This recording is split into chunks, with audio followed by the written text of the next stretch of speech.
Friends, ഇന്ന് പറയാൻ പോകുന്നത് ഒരു മൊബൈൽ ഫോൺ യൂസ് ചെയ്തിട്ട് എങ്ങനെയാണ് ഒരു ബൂട്ടബിൾ പെൻഡ്രൈവ് മേക്ക് ചെയ്യുന്നതിനെ കുറിച്ചാണ്. അപ്പോൾ ഞാൻ ഞങ്ങൾക്ക് രണ്ട് കാര്യങ്ങൾ ആവശ്യമുള്ളത്. ഒന്ന്, ഒരു OTG കേബിളും അതേപോലെ തന്നെ 8 GB മുകൾക്കുള്ള ഒരു പെൻഡ്രൈവ് ആണ് ആവശ്യമുള്ളത്. ഈ സെയിം മെത്തേഡ് യൂസ് ചെയ്തിട്ട് നിങ്ങൾക്ക് വിൻഡോസ് ഇൻസ്റ്റാൾ ചെയ്യാം, അതേപോലെ തന്നെ ലിനക്സും ഇൻസ്റ്റാൾ ചെയ്യാം. അപ്പോൾ ഇതുവരെ എൻ്റെ വീഡിയോ ആരെങ്കിലും സബ്സ്ക്രൈബ് ചെയ്ത് കാണുന്നുണ്ടെങ്കിൽ ജസ്റ്റ് സബ്സ്ക്രൈബ് സപ്പോർട്ട് ചെയ്യുക. ബാക്കി കാര്യങ്ങളൊക്കെ വീഡിയോ പറയാം. അപ്പോൾ ആദ്യം തന്നെ ഗൂഗിൾ ക്രോം ഓപ്പൺ ചെയ്യുക. ഗൂഗിൾ ക്രോം ഓപ്പൺ ചെയ്തിട്ട് സെർച്ച് ബാറിൽ ഡൗൺലോഡ് വിൻഡോസ് 11 സെർച്ച് ചെയ്തെടുത്ത് ഏറ്റവും ഫസ്റ്റുള്ള ലിങ്ക് ക്ലിക്ക് ചെയ്ത് കഴിഞ്ഞാൽ ഏറ്റവും അടിയിൽ കാണുന്ന ഡൗൺലോഡ് ബട്ടൺ ഉണ്ടാകും. അതൊന്ന് ക്ലിക്ക് ചെയ്ത് കൊടുത്തിട്ട് അത് ക്ലിക്ക് ചെയ്ത് കഴിഞ്ഞാൽ ഏറ്റവും അടിയിൽ കാണുന്ന ഓപ്ഷൻ ക്ലിക്ക് ചെയ്ത് കഴിഞ്ഞിട്ട് ഡൗൺലോഡ് ബട്ടൺ ക്ലിക്ക് ചെയ്താൽ മതി. എന്നിട്ട് നിങ്ങളുടെ ലാംഗ്വേജ് ചോദിക്കും. അപ്പോൾ ജസ്റ്റ് ആ ലാംഗ്വേജ് ക്ലിക്ക് ചെയ്തിട്ട് കൺഫേം ചെയ്യുക. എന്നിട്ട് എത്ര തവണ നിങ്ങൾ ലാപ്ടോപ്പിൻ്റെ ബിറ്റ് നോക്കുക, എന്നിട്ടനുസരിച്ച് ഡൗൺലോഡ് ചെയ്യുക. ഏകദേശം ഒരു 1-2 മണിക്കൂർ പിടിക്കുന്ന പ്രോസസ്സാണ്. അപ്പോൾ അങ്ങനെ അത് ഡൗൺലോഡ് ചെയ്ത് കഴിഞ്ഞാൽ പ്ലേ സ്റ്റോർ ഓപ്പൺ ചെയ്യുക. പ്ലേ സ്റ്റോർ ഓപ്പൺ ചെയ്തിട്ട് അവിടെ സെർച്ച് ബാറിൽ റൂഫേഴ്സ് എന്ന് ടൈപ്പ് ചെയ്തിട്ട് ഫസ്റ്റ് കാണുന്ന ആ ആപ്പ് ഒന്ന് ജസ്റ്റ് ഒന്ന് ഇൻസ്റ്റാൾ ചെയ്ത് കൊടുക്കുക. ആപ്പ് ഇൻസ്റ്റാൾ ചെയ്ത് കഴിഞ്ഞാൽ നെക്സ്റ്റ് ആയിട്ട് നമ്മളെ ഫോണിലോട്ട് നമ്മൾ OTG കേബിളും അതേപോലെ തന്നെ പെൻഡ്രൈവും ജസ്റ്റ് ഒന്ന് കണക്ട് ചെയ്ത് കൊടുക്കുകയാണ് വേണ്ടത്. അപ്പോൾ ഇതിൻ്റെ ഡയറക്റ്റ് ആയിട്ട് കണക്റ്റ് ആയിട്ടുണ്ട്. ചില ഫോണിൽ ഡയറക്റ്റ് കണക്റ്റ് ആയിട്ടുണ്ടെങ്കിൽ സെറ്റിങ്സ് എടുത്തിട്ട് ഏറ്റവും അടിയിലുള്ള അഡീഷണൽ സെറ്റിങ്സ് ഓപ്പൺ ചെയ്തിട്ട് അതിൽ ഏറ്റവും അടിയിൽ കാണുന്ന OTG കണക്ഷൻ ജസ്റ്റ് ഒന്ന് ഓണായി നോക്കുക. അതിനുശേഷം നമ്മൾ റൂഫേഴ്സിൻ്റെ ആപ്ലിക്കേഷനിലേക്ക് ഡയറക്റ്റ് വരിക.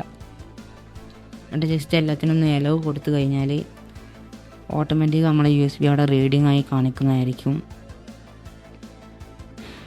അതിനുശേഷം ഏറ്റവും മുകളിൽ കാണുന്ന പ്ലസ് ഐക്കൺ ക്ലിക്ക് ചെയ്തിട്ട് നമ്മൾ ജസ്റ്റ് ഒന്ന് 2 ആഡ്സ് കാണുക. അപ്പോൾ നമ്മളെ കോയിൻ ഓട്ടോമാറ്റിക് അവിടെ ക്ലെയിമായി വരുന്നതായിരിക്കും. അതിനുശേഷം പാർട്ടീഷൻ ടാബ് എന്നുള്ള ഭാഗത്ത് നിങ്ങൾ ലാപ്ടോപ്പ് ഓൾഡ് ലാപ്ടോപ്പ് ആണെങ്കിൽ MBR സെലക്ട് ചെയ്യുക. എൻ്റേത് ന്യൂ ആയിട്ട് തന്നെ ഞാൻ GPT ആണ് സെലക്ട് ചെയ്യുന്നത്.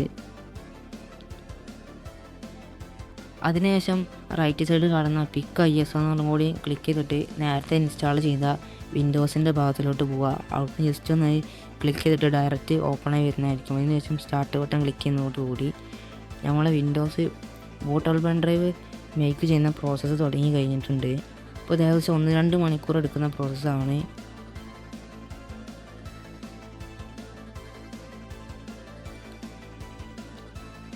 അങ്ങനെ നമ്മളെ ബൂട്ടബിൾ പെൻഡ്രൈവ് മേക്കായി കഴിഞ്ഞിട്ടുണ്ട്.